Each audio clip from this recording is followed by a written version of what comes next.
Audit risk. Audit risk is defined as the risk that the auditor gives an unmodified audit opinion when the financial report is materially misstated.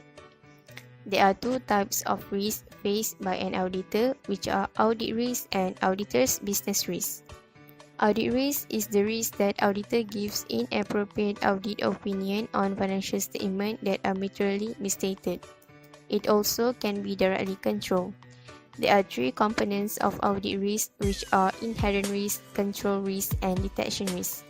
Auditor's business risk is where the auditor's exposure to loss from litigation, adverse publicity, or other events arising in connection with financial statement audited. It cannot be directly controlled. Examples of business risks such as litigation, sanctions imposed by public or regulatory bodies, and impaired professional reputation, which can occur as a result of litigation or adverse publicity. Audit risk model. Inherent risk. The susceptibility of an exception to material misstatement in the financial in the absence of internal control. Also called audit risk, where it is influenced by the business characteristic of the client and the industry it operates. The risk of such misstatement is greater for some transactions and accounts than for others. Example given: amount derived from a complex calculation or accounting estimate pose greater risk of material misstatement than accounts derived from routine, factual data. Control risk. Risk that material misstatement will not be prevented or detected on a timely basis by an entity's IC. Detection risk. Risk that substantive audit procedure performed will not detect a material misstatement that exists in an account balance or class of transaction. Also, it relates to the nature, timing, and extent of the auditor's procedure. This risk can be controlled through the design and scope of audit procedure. Relationship between materiality and audit risk. There is an inverse relationship between materiality and the level of audit risk, and in determining the nature, timing, and extent of audit procedure, auditors should take into account this inverse relationship. Example given: if materiality level is lower, audit risk is increased.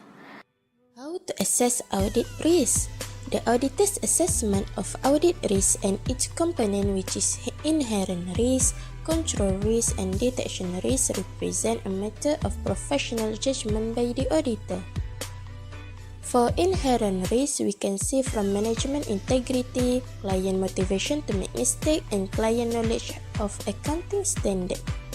For control risk, we can see from segregation of duties and inherent limitation of internal control.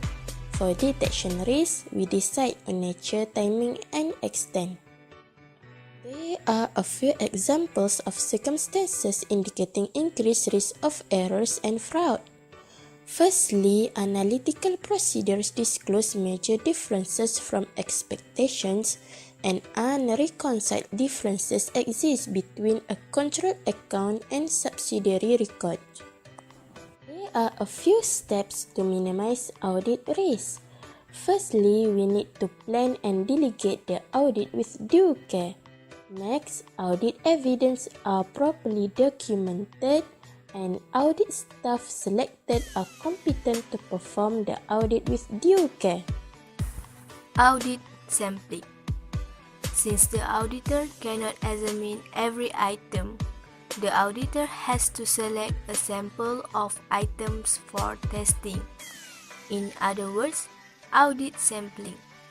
Audit sampling is the application of audit procedure to less than 100% of the items within an account balance or class of transaction to enable auditors to obtain and evaluate audit evidence about some characteristic of the item selected in order to form or assist in forming a conclusion concerning the population. Methods of sample selection: random selection, systematic selection, haphazard selection, monetary unit selection, block selection. Sample size. There are two types of sample size: compliance tests or test of controls, and substantive tests. Factors influencing compliance tests: planned reliance on internal control. Smaller sample size require higher reliance on internal control. Larger sample size requires lower reliance on internal control. Allowable rate of deviation. Smaller sample size requires higher acceptable rate of deviation for planned reliance on internal control. Larger sample size requires lower acceptable rate of deviation for planned reliance on internal control. Allowable risk of over-reliance. Smaller sample size require higher risk of over-reliance on internal control. Larger sample size requires lower risk of over-reliance on internal control. Factors influencing substantive tests. Reliance on internal control.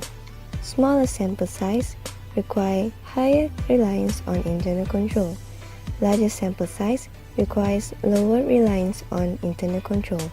Reliance on other substantive tests related to same audit objective and class of transaction. Smaller sample size require higher reliance to be placed on other substantive tests. Larger sample size require lower or no reliance to be placed on other substantive tests. Measure of tolerable error for a specific audit objective. Smaller sample size require larger measure of tolerable error. Larger sample size requires smaller measure of tolerable error. Thank you and good luck.